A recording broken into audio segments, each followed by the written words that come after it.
महाराष्ट्रातील सर्व गुरुजन वर्गांना नमस्कार। टीईटीच्या संदर्भाने आज आपण बघणार आहोत वर्ग आणि वर्गमूळ। काही जणांना हे प्रकरण सोपंही जात असेल, पण मात्र तुम्हालाही माहिती आहे आपला कमी वेळामध्ये काही प्रश्न असे असतात की ते कधीही ऐकलेले नसतात। तर आपण वर्ग आणि वर्गमूळाला सुरुवात करत आहोत सर। आणि वर्ग म्हणजे काय हे ज्यांना काहीच माहिती नाहीये त्यांच्यापासून सुरू करूयात आपण। बघा, वर्ग म्हणजे दिलेल्या संख्येने त्याच संख्येला गुणणे होय। उदाहरणार्थ आपण जर बघितलं सोपं सोपं एकदम, 2चा वर्ग म्हणजे काय सर, तर 2 गुणिले 2। 2 गुणिले 2 होतात किती सर, तर 4। आता तुम्ही म्हणाल की सर एकदमच तुम्ही प्राथमिक शाळेत बसवल्यासारखंच केलेलं आहे। जरी प्राथमिक शाळेमध्ये बसवल्यासारखं केलेलं आहे ना, तर शेवटी शेवटी ग्रॅज्युएशन सारखे क्वेश्चन आपल्याला येऊन जातात सर। तर बघा, आपल्याला 15चा वर्ग करायला सांगितलेला आहे सर, म्हणजे याचाच अर्थ काय आहे, 15 गुणिले 15। याचाच अर्थ काय आहे, त्याच संख्येने त्याच संख्येला गुणल्याच्या नंतर जे उत्तर येतं त्याला आपण काय म्हणत असतो, वर्ग करणे असं म्हणत असतो। एवढी संकल्पना आता एकदम प्राथमिक शाळेच्या मुलांना सुद्धा लक्षात येईल। मग आपल्याला आता जायचंय सर पुढं, की आपल्याला प्रश्न कसे निर्माण होऊ शकतात या वर्ग आणि वर्गमुळावर हे बघायचं आहे। बघा, पहिला प्रश्न आहे, पुढीलपैकी पूर्ण वर्ग संख्या ओळखा। पुढीलपैकी पूर्ण वर्ग संख्या ओळखा। पाठीमागच्या एका व्हिडिओमध्ये सर तुम्ही म्हटला होता आम्हाला, काय म्हटलं होतं सर, तर 1 ते 30 पर्यंतचे वर्ग पाठ करा। आणि तसे आम्ही वर्ग पाठ केले तर 30चा वर्ग किती झाला, तर 900 झालेला आहे। आणि इथपर्यंत वर्ग संपलेले आहेत आणि परीक्षेला प्रश्न जे आहेत ते असे आलेले आहेत सर। मग आता ते 1 ते 30च्या वर्गाचा काय फायदा काय झाला, असाही प्रश्न तुम्हाला पडत असेल तर याचा फायदा तुम्हाला इतर गणित सोडवण्यासाठी होतोच। वर्ग आणि वर्गमुळामध्ये कोणत्या गोष्टीचा फायदा होतो याची आता आपल्याला करायची आहे सर चर्चा। तर बघा, या प्रश्नाकडे थोडंसं काळजीपूर्वक तुम्ही जर बघितलं तर काहींना हे माहित असेल, काहींना ज्यांना माहित नसेल त्यांनी माहित करून घ्या की असे प्रश्न कसे सोडवायचे असतात। बघा, पुढीलपैकी पूर्ण वर्ग संख्या ओळखा असं आपल्याला म्हटलेलं आहे सर। एक सोपी गोष्ट पटकन तुम्हाला मी सांगून देतो। बघा, पूर्ण वर्ग संख्येच्या एकक स्थानी कधीही 2, 3, 7 आणि 8 हे अंक नसतात। पूर्ण वर्गाच्या एकक स्थानी 2, 3, 7, 8 यापैकी कोणताही अंक नसतो, एकक स्थानी म्हटलेला आहे सर। बघा, आता इथे जर तुम्ही काळजीपूर्वक निरीक्षण जर केलं तर तुमच्या एक गोष्ट लक्षात येईल, पहिली जी संख्या आहे या पहिल्या संख्येच्या एकक स्थानी 8 आहे सर। 8 पाहिजे का आपल्याला, नको, म्हणजे ही पूर्ण वर्ग संख्याच नाहीये सर, येतंय लक्षात। त्यानंतर या संख्येच्या एकक स्थानी 7 आहे सर। 7 चालतो का एकक स्थानी, चालत नाही सर आम्हाला। त्यानंतर या संख्येच्या एकक स्थानी 3 दिलेला आहे सर। 3 एकक स्थानी चालतो का, नाही चालत सर। म्हणजे ही पूर्ण वर्ग संख्या नाही, ही पूर्ण वर्ग संख्या नाही, ही पूर्ण वर्ग संख्या नाही, म्हणजे राहिलेली ही पूर्ण वर्ग संख्या आहे। म्हणजे महाराष्ट्र राज्य परीक्षा परिषद ज्या वेळेला पेपर डेव्हलप करते त्यावेळेला त्यांना हे चेक करायचं असतं की तुम्हाला हे सगळे वर्ग काढायचं गरज नाहीये, तर तुम्हाला गरज काय आहे, तुम्हाला हे नॉलेज आहे की नाही, तुमच्या हे कधी वाचण्यात आलं की नाही। पेपर सेटरची मानसिकता ही असते सर। तर कोणत्याही पूर्ण वर्ग संख्येच्या एकक स्थानी कधीच 2, 3, 7 आणि 8 हे अंक नसतात सर, हे अंक नसतात। आणि आता तुम्ही म्हणाल की सर हे तुम्ही आणलं कुठून, कुठून नाही सर, तर हे आपल्या स्कॉलरशिपच्या पुस्तकांमध्ये सुद्धा आहे सर। चला पुढच्या प्रश्नाकडे जाऊया। बघा, हे अंक लक्षात ठेवा, लिहून ठेवा, नोट डाऊन करून ठेवा किंवा दोनदा म्हणा, काही नाहीये, 2, 3, 7, 8 एवढंच आहे सर, हे एकक स्थानी नसतात पूर्ण वर्ग संख्येच्या एकक स्थानी। पुढच्या प्रश्नाकडे सर आपण जाऊयात आता। बघा, पुढीलपैकी अचूक पूर्ण वर्ग संख्या ओळखा। पुन्हा एकदा तसाच प्रश्न आलेला आहे, पण संख्या मात्र काय आहे, खूप मोठ्या मोठ्या दिलेल्या दिसत आहेत आम्हाला। तर इथेही काही वेगळं नाहीये। जर समजा दिलेल्या संख्येच्या मध्ये जर आपल्याला जर 0 0 0 0 असं जर दिसत असेल सर, तर पूर्ण वर्गाच्या ज्या वेळेला 0 0 असतं ना, तर पूर्ण वर्गाच्या संख्येमध्ये एक तर डबल 0 असेल, म्हणजे एककच्या ठिकाणी दशकच्या ठिकाणी 0 0 असेल, किंवा 4 वेळेस 0 0 0 0 या पद्धतीने असेल। म्हणजे हे जे 0 0 आहेत ना, हे सम पद्धतीने असतात सर. कसे असतात? सम पद्धतीने असतात, कधीच विषम पद्धतीने नसतात सर. मग आता बघा इथे 16,000 या संख्येमध्ये 00 हे 3 वेळेस आलेले आहेत, यामध्ये सुद्धा 3 वेळेस आलेले आहेत, यामध्ये 5 वेळेस आलेले आहेत सर. म्हणजे हे विषम पद्धतीने 00 आलेले आहेत. म्हणजे या पूर्ण वर्ग संख्या होऊ शकतील का? निश्चितच नाही. म्हणजे हाही पर्याय तुमचा जातो, हाही जातो, हाही जातो आणि शेवटी तुमच्याकडे एकच पर्याय उरतो, याला म्हणतात ही पूर्ण वर्ग संख्या आहे. निश्चितच तुम्ही त्या पूर्ण वर्ग संख्या काढूनही बघू शकता. मागच्याही उदाहरणामध्ये तुम्ही बघू शकता की खरोखर ती पूर्ण वर्ग संख्या होती की नाही. थोडासा व्हिडिओ पाठीमागे घ्या की सरांनी सांगितलं होतं की हा पर्याय पूर्ण वर्ग संख्या आहे, तर कोणत्या संख्येचा वर्ग आहे तेही तुम्ही काढून बघू शकता. ही सुद्धा कोणत्या संख्येचा वर्ग आहे, म्हणजे इथेच आपल्या लक्षात येतं की ह्या 0 बद्दल 1 0, ह्या 0 बद्दल 1 0 आणि 2चं वर्गमूळ 2 म्हणजे 200चा वर्ग आहे. पाठीमागची तुम्ही काढून बघू शकता सर. म्हणजेच की सम पद्धतीने 00 असतात सर. येते लक्षात? चला पुढे जाऊयात, पुढच्या प्रश्नाकडे जायचं आहे. 119 या संख्येचा वर्ग किती? 119 या संख्येचा वर्ग किती? मग सरांनी आम्हाला सांगितलं, काय सांगितलं? त्याच संख्येने त्याच संख्येला गुणणे म्हणजेच काय? पूर्ण वर्ग करणे होय. सर पण थोडस आपण आपल्या नॉलेजचं इम्प्लिमेंटेशन जर या परीक्षेला केलं तर आपण वेळ वाचवू शकतो सर. वेळ काय वाचवू शकतो? वेळ वाचवू शकतो. आणि महाराष्ट्र राज्य परीक्षा परिषद तुम्हाला काय सगळे म्हणजे 30च्या 30ही गणिताचे प्रश्न अवघड नाही टाकत सर. फक्त आपण त्याला अवघड करण्याचा प्रयत्न करतो सर या गोष्टी करून. आणि हे कुठेतरी थांबवणं गरजेचं आहे. आपण एक टीचर आहोत, आपल्या नॉलेजचं इम्प्लिमेंटेशन, आपल्या अनुभवाचं उपयोजन तिथं होणं गरजेचं आहे सर. म्हणजे आपल्याकडे ज्ञान आहेच, आपल्याकडे अनुभव आहे, ही सगळ्यात मोठी गोष्ट आहे सर. तर बघा जर समजा 119 ला आपण 119 ने गुणलं तर साधी संकल्पना आहे सर की 9 ने जर 9 ला जर गुणलं तर 9 9 81 होतात. म्हणजे एकक स्थानी या गुणाकाराच्या नेहमी एकच उरणार आहे सर. जर एकक स्थानी एक उरतो तर पहिला आपण हे चेक करून बघूयात की पर्यायामध्ये एकक स्थानी एक असणारे पर्याय आहेत किती. तर इथे आहे का? नाही, पर्यायच उडाला सर आमचा. इथे आहे का? नाही, पर्यायच उडाला सर आमचा. इथे एक आहे, इथे 3 आहेत, हाही पर्याय उडावला. म्हणजे काय?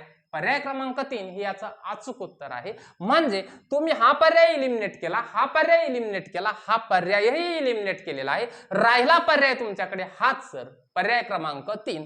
आणि हे त्या प्रश्नाचं अचूक उत्तर आहे. 119 गुणिले 119 तुम्ही भले वही पेन घेऊन जरी नाही केलं, कॅल्क्युलेटरवर, मोबाईलच्या कॅल्क्युलेटरवर जरी केलं तरी तुम्हाला पूर्ण वर्ग संख्या म्हणून हीच मिळणार आहे. पण आपल्याला परीक्षेच्या वेळेला मोबाईल बाहेर ठेवावा लागतो, कॅल्क्युलेटर वापरताही येत नाहीये. म्हणजे आपल्याला तिथं काय वापरावं लागणार आहे? तर आपलं नॉलेज आणि आपला अनुभव वापरावा लागणार आहे सर. आणि ही जी पद्धत असते ना सर, असे पर्याय काढून टाकणं, यालाच इलिमिनेशन पद्धत असं म्हटलं जातं. म्हणजे याला थोडंसं स्मार्ट वर्क म्हटलं जातं. म्हणजे नॉलेज सोबत आपल्याला काही स्मार्ट वर्क पण करावं लागेल की नाही, तर असं काही स्मार्ट वर्क होणं गरजेचं असतं. पुढच्या प्रश्नाकडे जायचं आहे. बघा 5.5 चा वर्ग किती? आता बघा बरं, 5.5 याचा वर्ग करायला सांगितलेला आहे. बऱ्याच या गणिताच्या प्रवासामध्ये मी तुम्हाला एकक स्थानी 5 असणाऱ्या संख्येचा वर्ग कसा करायचा हे बऱ्याच वेळेला सांगितलेला आहे. आता वास्तवामध्ये इथे वर्ग करण्याची गरजही नाही, कारण पर्यायच तसे दिलेले आहेत. बरं, तर बघा या 5चा वर्ग 5 5 25 होतो सर, आणि 5 सक 30 होतात. बघा इथे दशांश चिन्ह इथे आहे, म्हणजे ज्या वेळेला गुणाकार होतो त्यावेळेला गुणाकारामध्ये दशांश चिन्ह उत्तरामध्ये कुठे जाणार आहे? तर 2 डिजिट सोडून जाणार आहे. म्हणजे 30.25 हे या प्रश्नाचं काय होणार आहे? अचूक उत्तर होणार आहे. आणि तुम्हाला नियर अबाउट पर्याय अशा पद्धतीचे दिलेले असतात. आणि इथे आपल्याला ही काळजी घेणं गरजेचे आहे की आम्हाला अचूक पर्याय निवडावा लागतो. म्हणजे दशांश चिन्ह थोडं जरी मागे पुढे जरी झालं ना तरी सुद्धा तिथे माफी नाहीये, कारण तो प्रश्न भले तुम्ही उत्तर चुकीचं बरोबर काढलेला आहे तरी सुद्धा चुकून जर वेगळा ब्लॅक जर तुम्ही केला तर त्याला काही उपयोग होणार नाहीये. म्हणजे वर्गाचे प्रश्न तसे सोपेच असतात, एवढं काही कठीण नाहीच आहे. त्यानंतर पुढे जायचंय आपल्याला. वर्गमूळ म्हणजे काय? एखादी संख्या आहे ती कोणत्या संख्येचा वर्ग आहे हे शोधणे म्हणजे काय, तर वर्गमूळ शोधणे होय. वर्गमूळ म्हणजे दिलेल्या संख्या या कोणत्या संख्येचा वर्ग आहे हे शोधणे म्हणजेच वर्गमूळ होय. बघा 1296 या संख्येचे वर्गमूळ किती हे आपल्याला काढायला सांगितलेलं आहे. मग आता 1296 या संख्येचे वर्गमूळ काढायचं कसं, म्हणजे आता तुम्हाला मी पाठीमागे जे काही प्रश्न दाखवलेले आहेत म्हणजे सगळेच प्रश्न तसे सुटणार आहेत का, नाही सुटणार आहेत. आता तुम्ही म्हणाल की आम्ही थोडंसं काय करतो की लॉजिक लावतो सर, की इथे एकक स्थानी 4 आहेत म्हणजे 4 चौक 16 होतात, आले 6, 6 6 36 होतात, आले 6, 4 चौक 16 होतात, आले 6, 6 6 36 होतात, आले 6. म्हणजे तुम्हाला काय महाराष्ट्र राज्य परीक्षा परिषद या पद्धतीने सगळे काही डेव्हलप करून देणार आहे मागच्यासारखं, असंही नाहीये. काही तुम्हाला अनुभव नॉलेजच्या भरोशावर जाता येणार आहे, काही तुम्हाला प्रत्यक्षात कच्चं काम करण्यासाठी जागा दिलेलीच असते. मग ती काय कोणी सोडण्यासाठी नसते दिलेली सर, तर तिथं आपल्याला काही कच्चं काम हे करावंच लागतं. मग आता आपल्याला वर्गमूळ कसे काढतात हे सुद्धा यामध्ये बघायचं आहे. तर इथे बघा याला म्हणतात भागाकार पद्धतीने वर्गमूळ काढणे. 1296 या संख्येला या पद्धतीने मांडून घ्या सर. आता हिचं आपल्याला वर्गमूळ काढायचं, कसं काढायचं काळजीपूर्वक बघा. ही जी संख्या आहे ना सर, ही आहे समसंख्या, म्हणजे या संख्येला 2 ने निशेष भाग जातो सर. द्या इथे भाग आणि जो काही भाग देणार आहात, आपण भागाकार करताना भागाकार वरती लिहित असतो, इथे थोडंसं वेगळं करावं लागतं. काय करावं लागतं, तर या 2 ने सुरुवातीला आपण 12ला भाग देऊयात, बेसकम 12 होतात, इथे लिहावे लागतात ते 6. त्यानंतर या 12ला भाग दिला तर बेचोक 8 होतात. या 9 मधून 8 गेले म्हणजे 1 उरलेला आहे, इथे झालेले आहे 16. आता या गोष्टी इमॅजिन कराव्या लागतात, आपण भागाकार करतोय तसं. तर बे 8 16 म्हणजे 1296 ला तुम्ही 2 ने जर भाग दिला तर उत्तर काय येणार आहे, 648 हे उत्तर येणार आहे. पुन्हा एकदा ही समसंख्या आलेली आहे, अगेन याला 2 ने भाग द्या सर. बे त्रिक 6, बे दोन्ही 4, बे चौक 8. अगेन तुम्हाला काय झालेली आहे, समसंख्या आलेली आहे, अगेन 2 ने भाग द्या सर. बे एक बे, त्यानंतर इथे एक उरला, बे सकम 12, बे दोन्ही 4. पुन्हा एकदा समसंख्या आलेली आहे सर, द्या 2 ने भाग सर. बे 8 16, त्यानंतर बे एक बे. आता इथे आलेली आहे सर विषम संख्या, पण आपल्याला कसोट्या पाठ लागतात सर. या संख्येला 3 ने निशेष भाग जातो का, तर 3 ची कसोटी काय आहे सर, तर अंकांच्या बेरजेला जर 3 ने निशेष भाग जात असेल तर त्या संख्येला 3 ने निशेष भाग जातो. इथे अंकांची बेरीज 9 होते, 9 ला 3 ने निशेष भाग जातो, म्हणून 81 ला सुद्धा 3 ने निशेष भाग जातो. अशा कसोट्या पाठ लागतात सर. आपण विद्यार्थ्यांकडून कसोट्या पाठ करून घेतच असतो, या पद्धतीने आपल्याही कसोट्या पाठ होणं गरजेच्या आहेत सर. तर 3 ने जर याला भाग दिला आपण तर 3 दोन्ही 6, 3 7 21. अगेन 3 ने भाग दिला तर 3 9 27. अगेन 3 ने भाग दिला तर 3 त्रिक 9. 3 ने भाग दिला 3 1 3. शेवटी इथं 1 उरला पाहिजे सर, तोपर्यंत या पद्धतीने भाग द्यावाच लागतो आपल्याला. आणि हा भाग देऊन झाल्याच्या नंतरची पुढची गोष्ट काय आहे, तर इथे 2 आहेत, इथे 2 आहेत, या दोघांची एक जोडी बनवावी लागते सर. या दोघांची एक जोडी बनवावी लागते सर. या दोघांची एक जोडी बनवावी लागते सर. या दोघांची एक जोडी बनवावी लागते सर. अशा 4 जोड्या आमच्याकडे तयार झाल्या सर.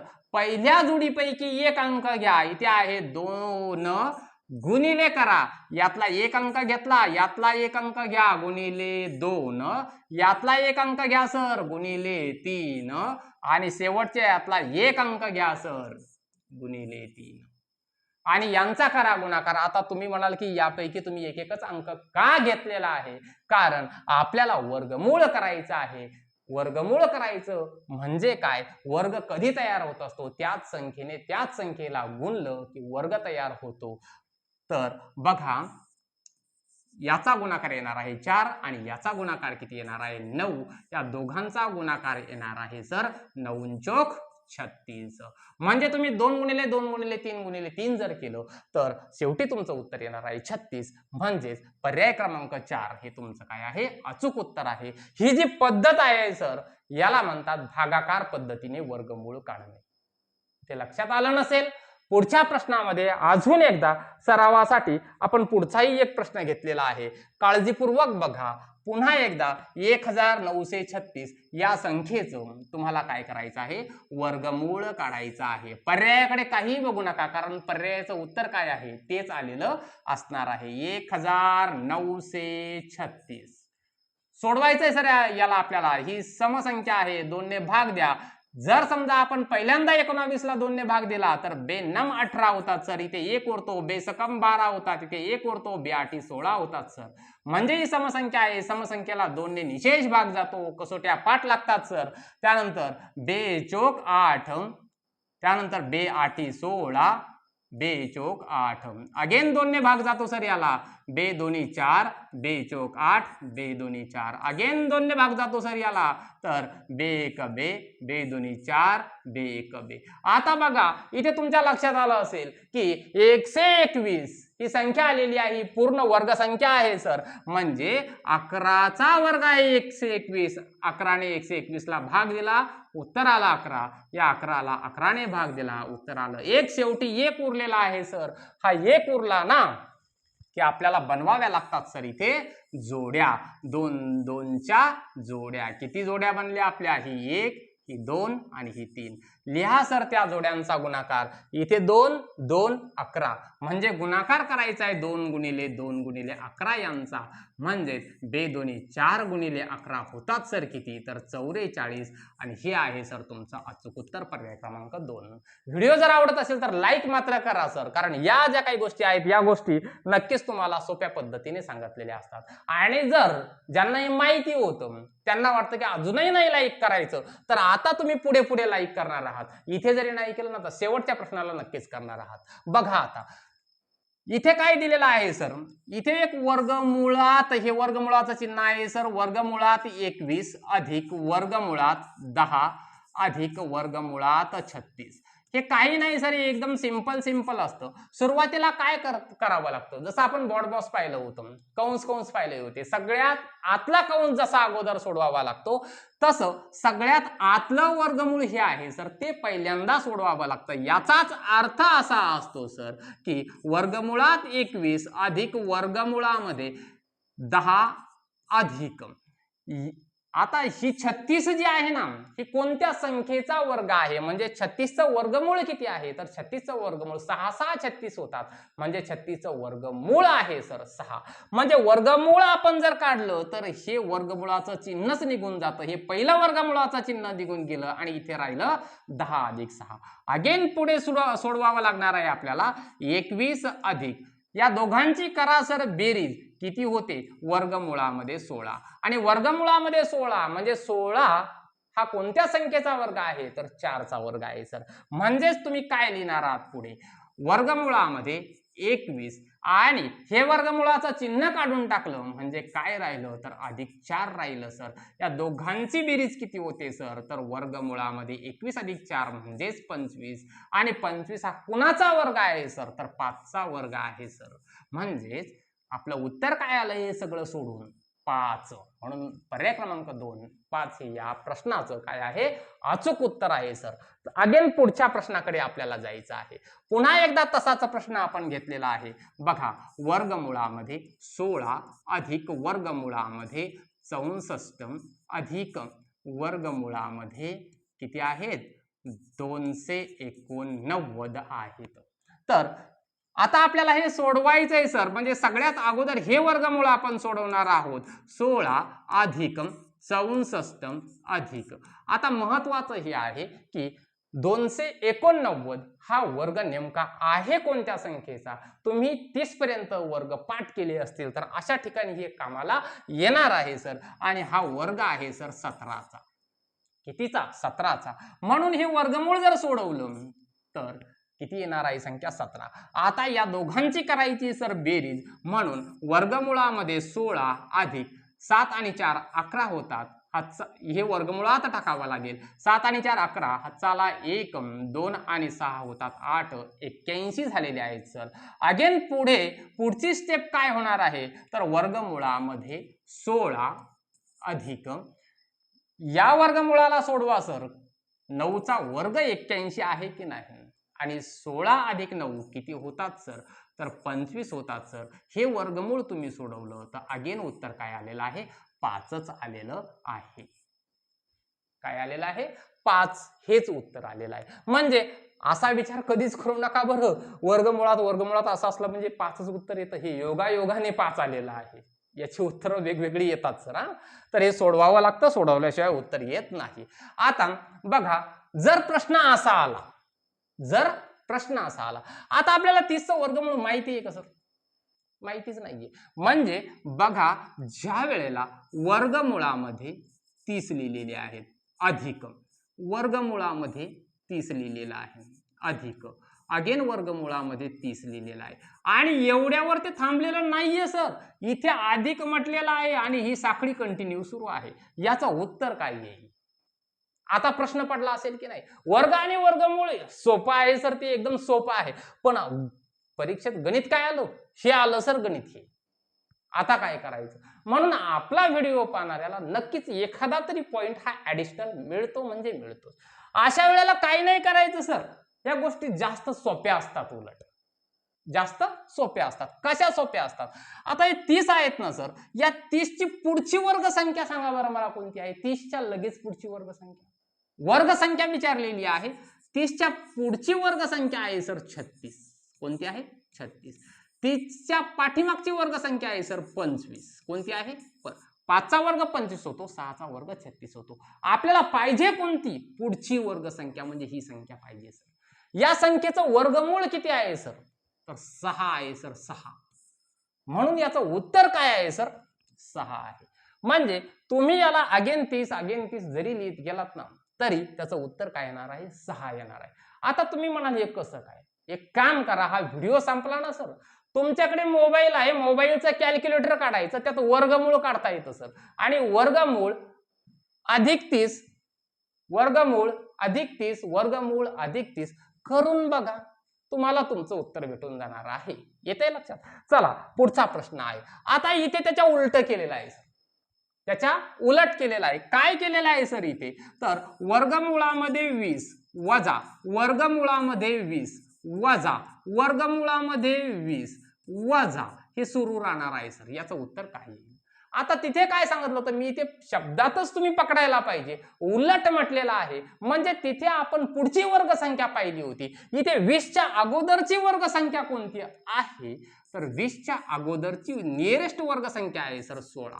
आणि 16चं वर्गमूळ काय आहे सर? तर 4 आहे सर, 4. झालं तुमचं सर उत्तर. हे दोन्ही सुद्धा प्रश्न तुम्ही एकदा रिव्हेरिफाय करा तुमच्या मोबाईलवरती, पण चुकीचे करू नका, म्हणजे चूक काहीतरी करू नका. प्रश्न नीट समजून घ्या, नाहीतर मग पुन्हा कमेंट करायला नको की सर ते काही येऊनच नाही राहिलं, ते असंच होऊन नाही राहिलं, तसंच होऊन नाही राहिलं. तर तुम्हाला हा जो काही प्रश्न आहे ना, हा जो मी सांगितलेला प्रश्न आहे ना, याचं उत्तर तुमच्या मोबाईलमध्ये 5.9963 असे आकडे दाखवणार आहे पुढे खूप सारे. म्हणजे काय आहे 5.99, म्हणजे हे काय झालेलं आहे? Near about 6. म्हणजे तुम्हाला काही परीक्षेमध्ये फक्त ही अपेक्षित काय आहे की तुम्हाला हे नॉलेज आहे का? येतंय लक्षात? तुम्हाला काही एवढा, कारण हे न संपणारा विषय आहे. यालाच काय म्हणतात सर? एक संख्येचा प्रकार आहे, त्यालाच म्हणतात सर अपरिमेय संख्या. येतंय लक्षात? तर या पद्धतीने आपण वर्ग आणि वर्गमूळ हा जो काही घटक आहे, थोडक्यामध्ये मी तुमच्यापर्यंत डिलिव्हर करण्याचा प्रयत्न केला. व्हिडिओ तुम्हाला कसा वाटला? नक्कीच तुम्हाला टीईटीला हा हेल्पफुल होईल असं वाटतं. जर व्हिडिओ आवडला, लाईक करा, आपल्या मित्रमंडळींपर्यंत शेअर करायची जबाबदारी मात्र तुमची आहे. आणि सबस्क्राईब केलं नसेल तर सबस्क्राईब सुद्धा आपल्या चॅनलला करा, कारण असेच नवनवीन व्हिडिओ आपल्या या चॅनलवरती येत असतात. तुम्हाला परीक्षेसाठी माझ्याकडून खरोखर खूप खूप शुभेच्छा. भेटूयात पुढच्या व्हिडिओमध्ये. तोपर्यंत जय हिंद, जय महाराष्ट्र.